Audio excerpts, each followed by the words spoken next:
Saudara pasti pernah mendengar atau mungkin ada yang sering mendengar istilah Bapak Rohani. Bapak Rohani. Gembala sidang, pendeta yang melayani, biasa dipanggil Bapak Rohani. Paulus sendiri juga mengakui atau mengklaim dirinya sebagai Bapak Rohani dari jemaat yang dilayani, saudara. Bapak Rohani artinya orang tua dalam tanda kutip yang membina kehidupan rohani dan bisa juga melalui pelayanannya seseorang dari duniawi menjadi rohani. Dari kehidupan dalam dosa menjadi seorang yang hidup di dalam kesucian. Dari duniawi menjadi tidak duniawi, artinya rohani. Dari hidup di dalam dosa menjadi seorang yang hidup di dalam kesucian. Panggilan Bapak Rohani tidak main-main, saudara. Kalau panggilan Bapak Rohani hanya dimaknai sebagai pembina rohani, dan tidak ada standar atau tuntutan, mudah saja status Bapak Rohani itu disandang. Tetapi kalau kita jujur dan tentu cerdas memaknai kata Bapak Rohani seperti yang saya kemukakan tadi, seorang yang benar-benar membina dan mengarahkan rohani sehingga seseorang dari duniawi menjadi tidak duniawi, artinya rohani, dari hidup di dalam dosa menjadi seorang yang hidup dalam kesucian, dari seorang yang merasa feel at home di bumi menjadi seorang yang merindukan kerajaan Allah. Dari seorang yang takut terhadap kematian, takut meninggal dunia, menjadi seorang yang tidak takut meninggal dunia. Pekerjaan, tanggung jawab, tugas Bapak Rohani itu tidak ringan, saudara. Tidak ringan. Dan saya memahami ini, berat sekali. Saya mengatakan beberapa waktu yang lalu, dalam waktu beberapa saat ini, setelah mengerti kebenaran firman Tuhan, ternyata pekerjaan sebagai gembala itu berat. Pekerjaan, tugas sebagai pelayan Tuhan itu berat, saudara. Setelah mengerti kebenaran, karena kita mengerti apa tujuan, apa dan bagaimana arah kehidupan kekristenan itu. Mengemukakan ini, saudara, bukan hanya saya tujukan kepada para pendeta dan orang-orang yang disebut Bapak Rohani yang mendengar khotbah saya, tetapi juga saudara sebagai anak rohani, sebagai jemaat. Hubungan Bapak Rohani dan jemaat atau yang bisa dikatakan anak rohani, jangan sekedar menjadi hubungan antara imam dan awam. Sebab di dalam kekristenan semua adalah imam mestinya. Seperti yang dikatakan dalam 1 Petrus pasal 2 ayat 9, kita adalah imam-imam atau imamat-imamat. Saudara sebagai seorang yang mau mempercayai seorang bapak yang disebut bapak rohani, saudara harus sungguh-sungguh serius diarahkan, serius dibina, serius dinasehati. Jika saudara kurang percaya, ya sebaiknya saudara mencari bapak rohani yang lain, atau pendeta yang lain, atau pelayan Tuhan yang lain, supaya saudara benar-benar fokus. Jangan setengah-setengah. Nah, di sini betapa beratnya tanggung jawab seorang bapak rohani itu, dan bagi jemaat betapa harus serius dalam urusan gereja di mana ada bapak yang disebut bapak rohani dan saudara jemaat yang disebut anak rohani. Ini masalah kerohanian, saudara.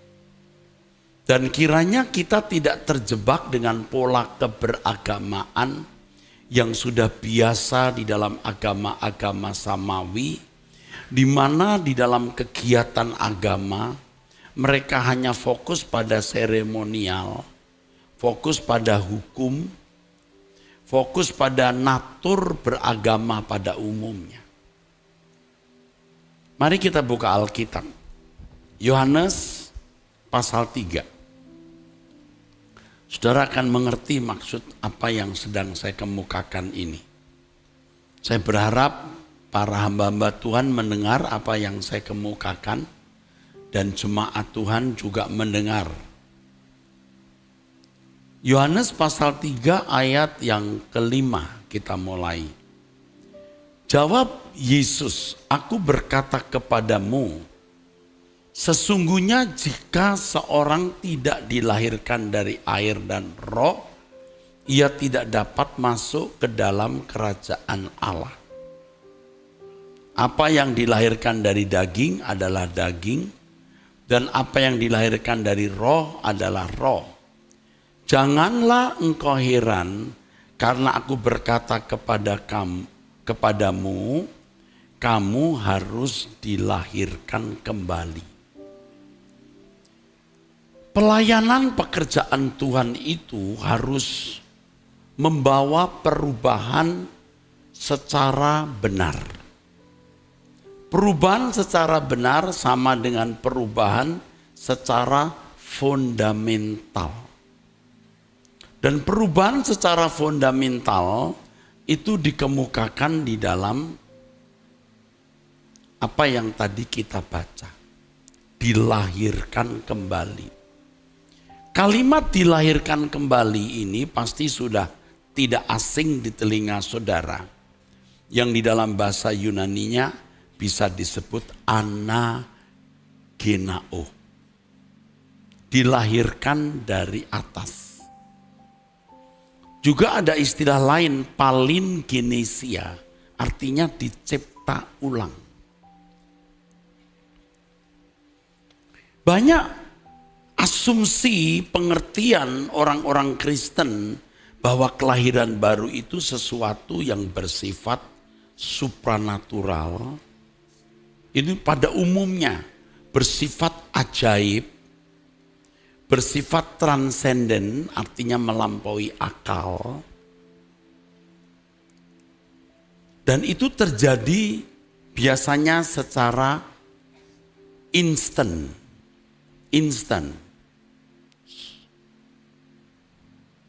Biasanya pada waktu KKR orang mengambil keputusan untuk menerima Yesus sebagai Tuhan dan Juru Selamat, dia lahir baru.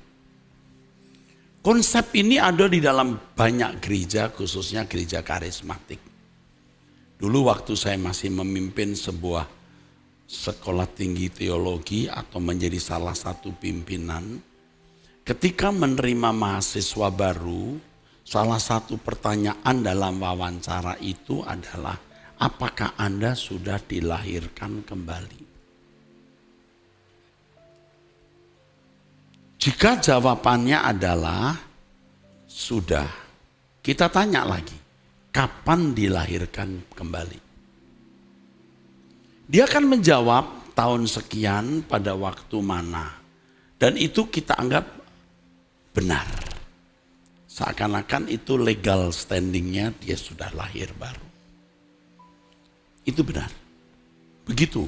Nah kalau jawabannya bingung, tidak tahu, karena dari kecil memang sudah Kristen. Nah, lalu kapan? Dia bingung menjawabnya. Kita langsung mengatakan dia belum lahir baru. Itu dari muda saya punya asumsi itu. Dan saya melihat, bukan mengarang, orang-orang di sekitar saya juga memiliki pemahaman semacam itu, saudara. Dan itu salah, saudara. Kelahiran baru itu bukan sesuatu yang bersifat spektakuler, ajaib, transenden. Tetapi kelahiran baru itu sesuatu yang bersifat natural, saudara. Bahkan bisa ada unsur teknisnya dalam kehidupan setiap hari. Kelahiran baru pada dasarnya sebuah perubahan. Dari seseorang yang hidup di dalam daging, lalu hidup menurut roh. Itu pada intinya. Nanti kita akan lihat dalam kitab Roma. Seorang yang hidup dalam daging menjadi seorang yang hidup menurut roh. Itu pada intinya kelahiran baru tersebut. Tidak mungkin ini terjadi dalam sekejap. Tetapi pasti melalui proses. Saudara, kelahiran baru itu hanya dibahas di Yohanes pasal 3. Ayat lain tidak ada. Kalau ada, misalnya di dalam 2 Korintus pasal 5 ayat 17. Bahwa siapa yang ada dalam Kristus maka ia adalah ciptaan baru. Yang lama sudah berlalu, sesungguhnya yang baru sudah datang. Dan ada ayat lain yang kira-kira senada dengan ini. Tetapi apa yang diajarkan Yesus mengenai kelahiran baru itu hanya Yohanes pasal 3. Dan lawan bicaranya adalah Nikodemus. Kita harus tahu siapa Nikodemus.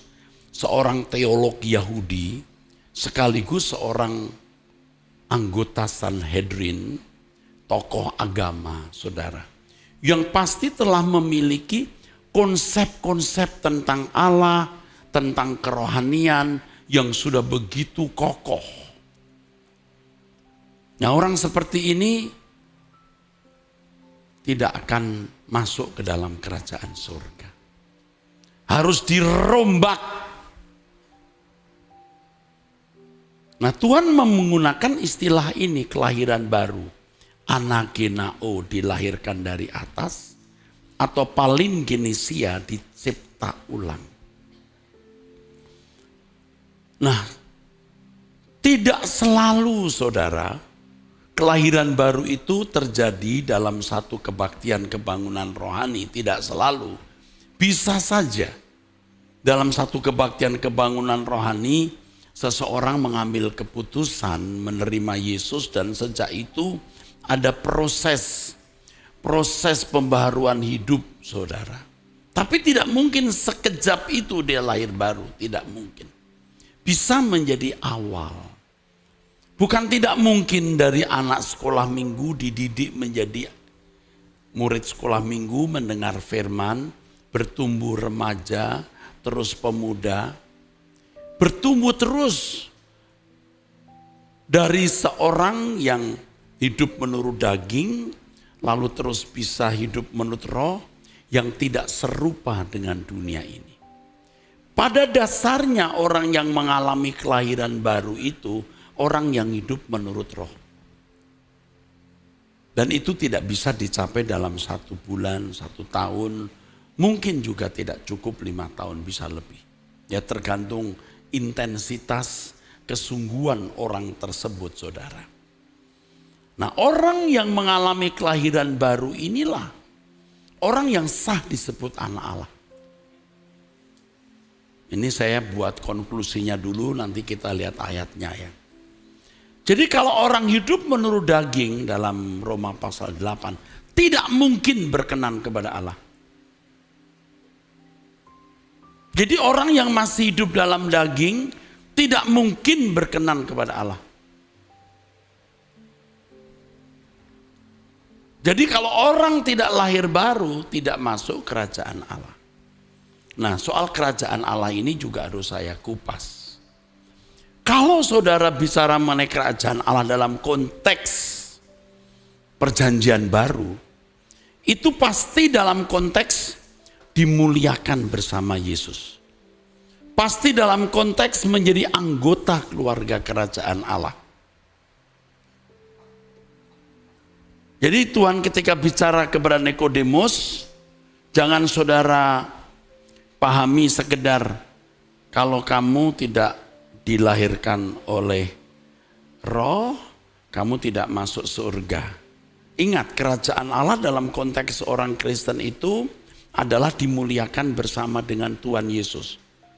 Selalu harus diingat, ini prinsip, ini dasarnya saudara.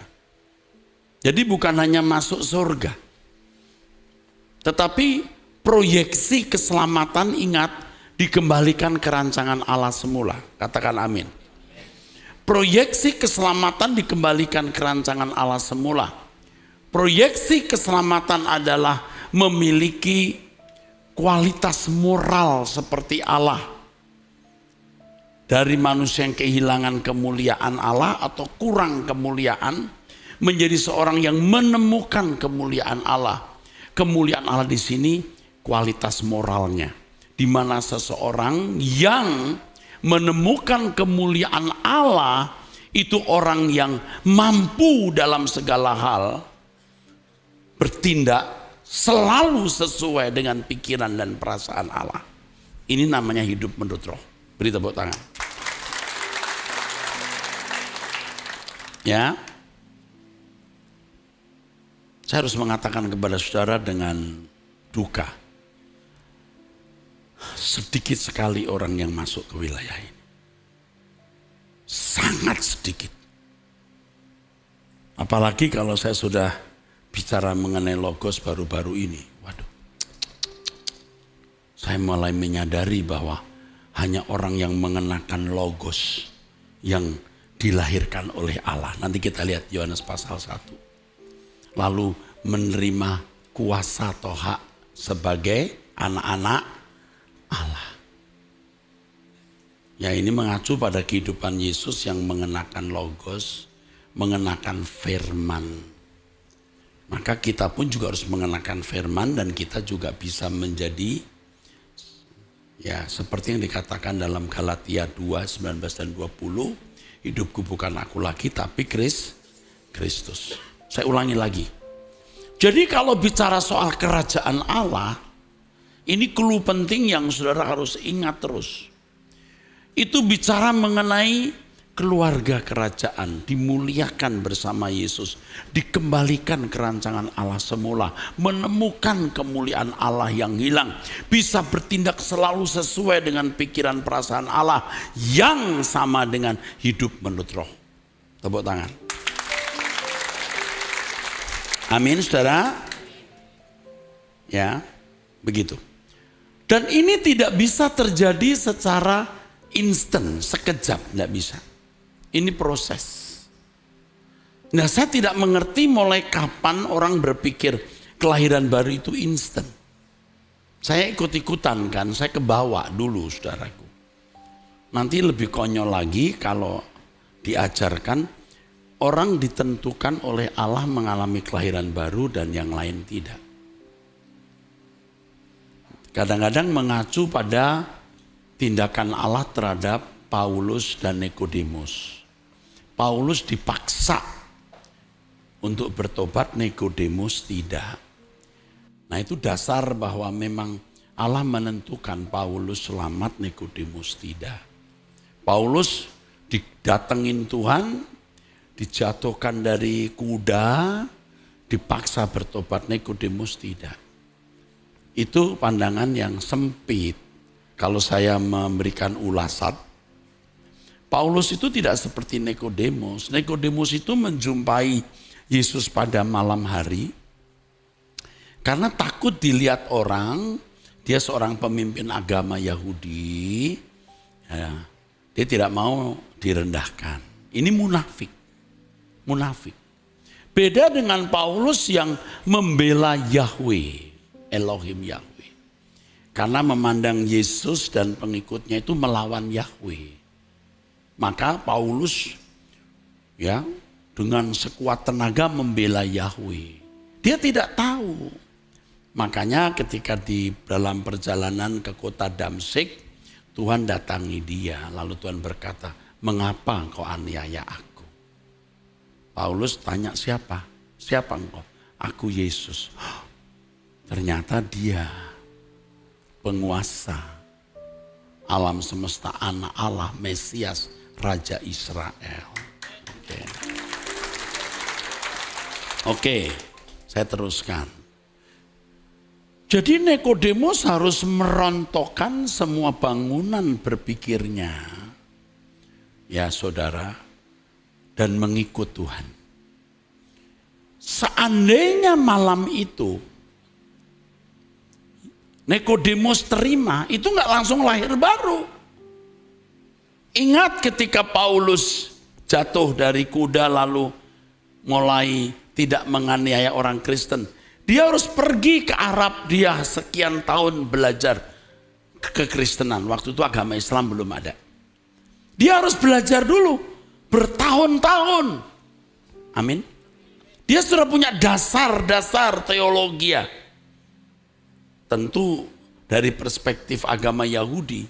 Tapi setelah dibukakan hatinya oleh Roh Kudus mengenal Yesus, wah lengkap.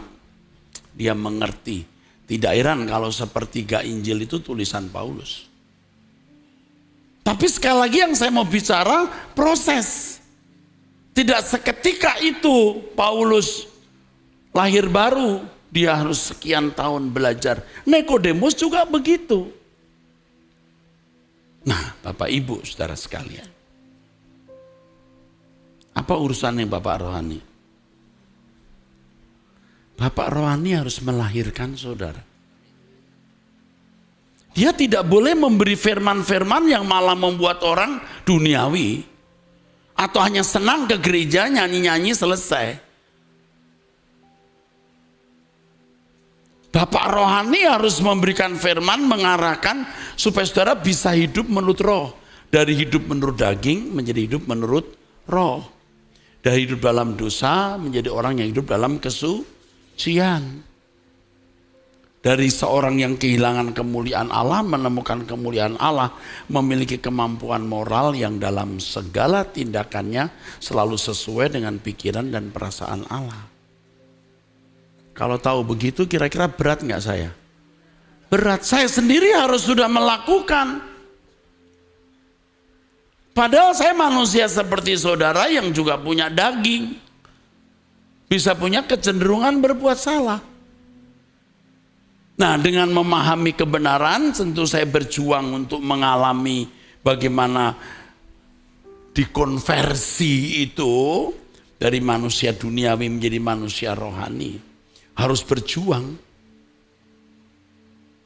ya, sampai tidak feel at home di bumi, tidak takut meninggal dunia, menghayati rumahnya di surga. Itu hidup menurut roh. Dan ini mesti dijelaskan apa itu hidup menurut roh secara detail. Tetapi summary-nya kira-kira begitu dan saudara saya harap tahu kesimpulannya, maksudnya konklusi atau summary-nya. Yuk kita kembali melihat apa yang dikatakan Tuhan tadi. Buka tadi ayatnya kembali di dalam Yohanes pasal 3. Ayo kita lihat lagi saudaraku. Menurut saya sebagian saudara ini belum lahir baru. Ya.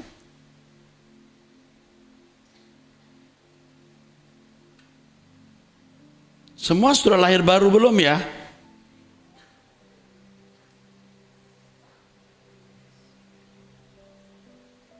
Saya khawatir saudara belum lahir baru.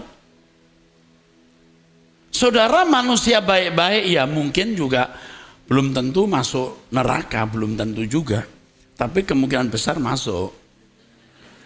Tetapi saudara tidak masuk menjadi anggota keluarga kerajaan Allah. Saya baru khotbah di kemarin itu hari Kamis di GSKI Rehoboth Gajah Mada. Saya menyinggung mengenai Salomo ya. Salomo itu megah ya, kaya ya. Dalam kemegahannya dia tidak didandani seindah bunga di padang. Kamu didandani lebih dari bunga di padang. Berarti kamu lebih dari Salomo. Paham gak? Dia boleh jadi raja, tapi kamu pangeran kerajaan Allah. Dan itu bukan omong kosong. Kalau saudara tidak tertarik ya Anda salah jadi Kristen. Karena proyeksi Kristen itu menjadi anak-anak Allah. Menjadi anak-anak Allah itu mewarisi kerajaan surga.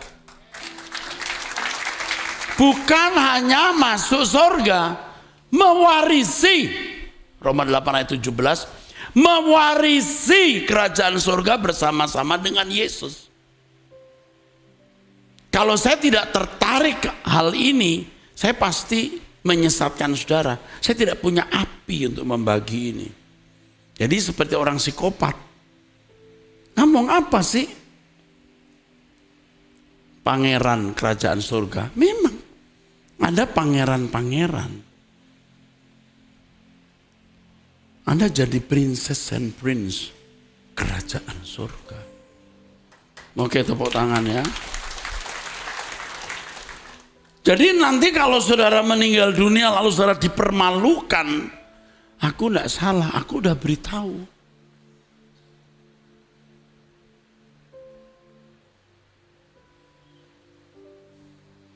Oke, dimunculkan ayatnya, silahkan di layar. Yohanes pasal 3 ayat yang kelima. Aku berkata kepadamu sesungguhnya jika seorang tidak dilahirkan dari air dan roh, air ini komitmen. Biasanya dinyatakan dalam baptisan. Dan roh ini pekerjaan Allah, Roh Kudus. Ia tak dapat masuk ke dalam kerajaan Allah. Harus ada komitmen dari individu itu. Dan komitmen bukan satu malam, bukan satu kali waktu KKR masuk ke depan lalu sudah lahir baru Anda. Anda tahu nggak orang yang sudah katanya lahir baru, murtad, nggak karu-karuan juga, paham? Nggak bisa, belum. Jadi air itu komitmen, maka baptisan air itu tanda pertobatan. Kalau di dalam Roma pasal 6 ayat 4, baptisan itu lambang kematian. Lalu muncul polemik baptisan selam atau percik. Ini bisa memicu konflik ya antara gereja yang menganut selam dan percik. Nah, kalau bagi kita yang penting itu makna baptisan. Anda diselam 10 kali kalau tidak meninggalkan manusia lama percuma. Meninggalkan manusia lama itu bukan seperti buka baju, selesai. Tapi seperti mengupas bawang merah. Dikupas ada lagi dikupas. Kedagingan kita itu begitu. Saudara paham maksud saya? Betapa hebat kekristenan itu sebenarnya. Tapi dengan duka saya sampaikan sedikit sekali orang yang sampai selamat. Nah rata-rata saudara merasa selamat kan? Padahal keselamatan itu dikembalikan ke rancangan Allah semula. Jadi saya belum selamat dalam proses. Nanti titik akhirnya waktu Anda berhadapan dengan Tuhan, kalau Tuhan sampai berkata, aku tidak kenal kamu, itu Anda nggak selamat. Siapa itu Pak? Yang tidak melakukan kehendak Bapa. Siapa itu Pak yang tidak melakukan kehendak Bapa? Yang tidak seperti Yesus. Karena melakukan kehendak Bapa standarnya Yesus, bukan melakukan hukum. Berat. Jangankan buat saudara, buat gua juga berat tahu. Tapi no choice. No choice. Nggak ada pilihan. Jadi jangan senang-senang jadi Kristen nanti pulang hahaha. Kamu belum lahir baru.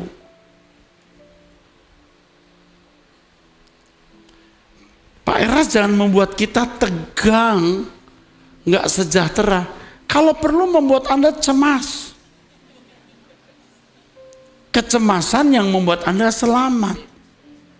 Seperti seorang kontraktor yang ada deadline-nya, sudah tinggal beberapa minggu, belum selesai bangunan itu. Seperti seorang mahasiswa yang mempunyai tugas atau mau ujian, dia belum belajar atau belum selesai tugasnya. Jangan enak-enak. Yohanes 3 ayat 5. Jangan diangkat dulu. Aku berkata kepadamu sesungguhnya seorang tidak dilahirkan dari air dan roh jika tidak dilahirkan dari air dan roh, dia tidak dapat masuk ke dalam kerajaan Allah. Komitmen banyak orang itu bukan ke Tuhan, ke dunia. Belum nikah, belum punya anak, belum punya ini, belum punya itu, belum aman, duit belum banyak. Kamu berhutang menurut daging, tidak menurut roh.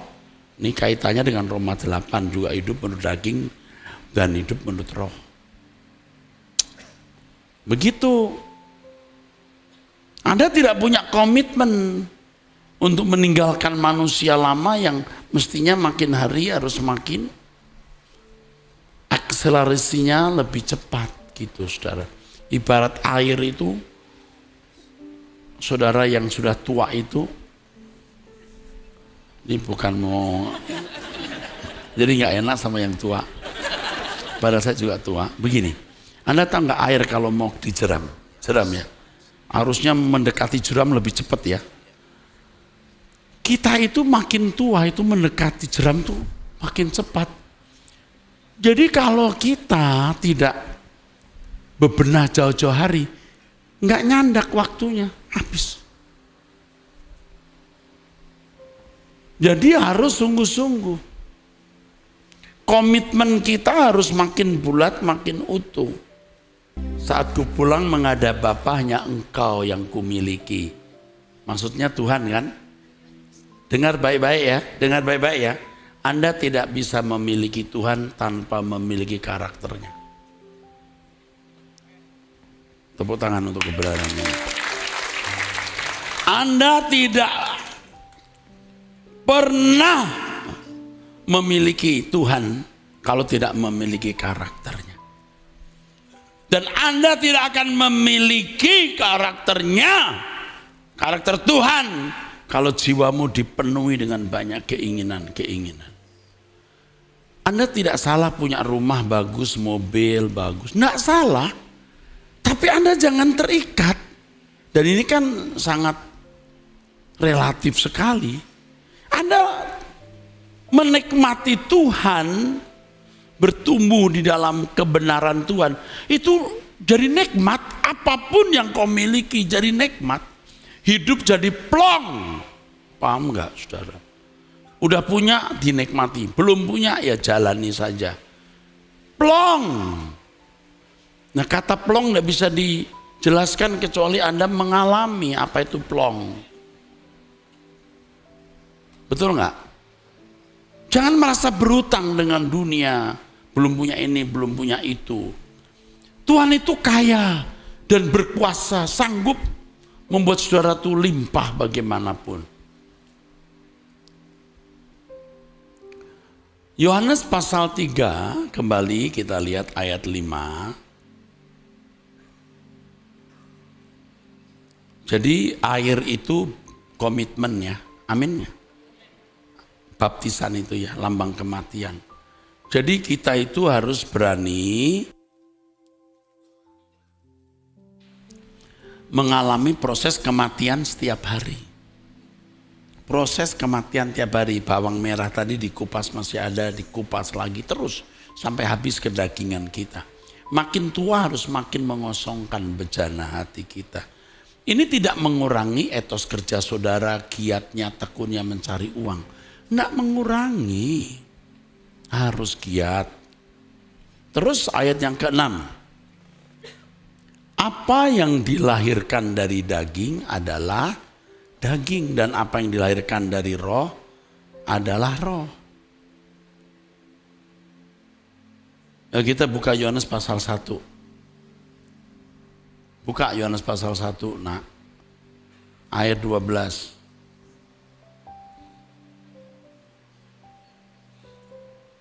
Udah muncul belum? Yohanes pasal 1, ayat yang ke-12. Oke. Tetapi semua orang yang menerimanya diberinya kuasa atau hak supaya menjadi anak-anak Allah, yaitu mereka yang percaya dalam namanya. Terus ayat 13. Orang-orang yang diperanakkan bukan dari darah atau dari daging, bukan pola secara jasmani oleh keinginan seorang laki-laki, melainkan dari Allah. Allah itu Bapak kita. Nah, kita dilahirkan oleh Allah supaya kita hidup menurut roh. Nah, prosesnya berapa? Nah, kalau kehamilan kan 9 bulan, betul nggak saudara? Nggak ada dong orang nikah malam minggu Seninnya ke bidan, prosesnya 9 bulan toh, amin. Itu pun kalau semua berjalan dengan baik. Saudara harus tahu kebenaran ini. Jadi saudara sekarang harus ada komitmen untuk mengalami kelahiran baru, dilahirkan oleh air dan roh. Kesungguhan saudara memperhatikan firman, doa tiap hari, merubah cara berpikir, gaya hidup, sampai seperti telur itu pecah. Kapan itu? Misteri. Tapi buah hidup orang yang lahir baru atau hidup menurut roh itu beda. Sudah diberkati dengan khotbah ini? Amin. Udah cukup, amin.